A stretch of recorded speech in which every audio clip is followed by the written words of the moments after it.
interiors, again, the more coverage and the more thorough you are in actually hitting every nook and cranny, the better results you're going to get. But it's kind of like an engine. It's entirely up to the user as to how detailed you want to get. But we're going to kind of give you a for instance, and this is how I would progress through this interior. You normally do everything in quadrants.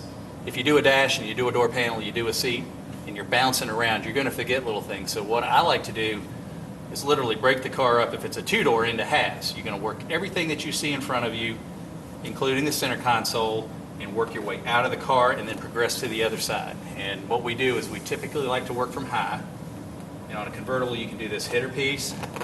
And I'm just going to continue on, get everything, like, again, up next to surfaces like windows. If you get a little bit of product on the window, not a big deal, wipe it off. Try to wipe it off immediately. Have a cleaning cloth with you, and it's a real simple affair. It's not as critical that you move fast on the vinyl as it is the paint.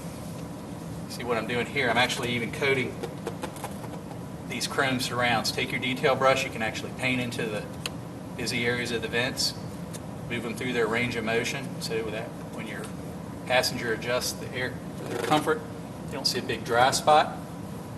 Front of the wheel. Again, technique is not as big an issue inside as it is outside. You'll see when we do paint, there's some real hard and fast rules you have to follow to get a good result. On the interior, the only rule you have to follow is be thorough. Now, if you have a steering wheel that has up and down telescopes and actually tilts forward and backward, move it through its range of motion so you can get at all those little dry areas you don't see.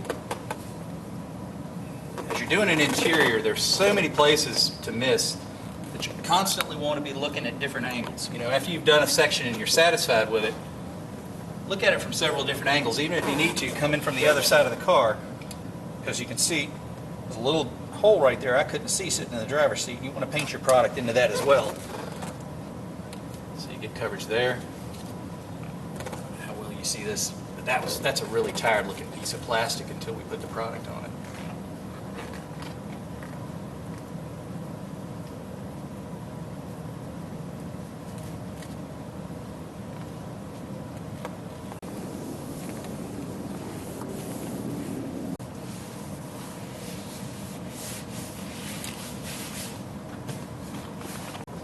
Outside edge.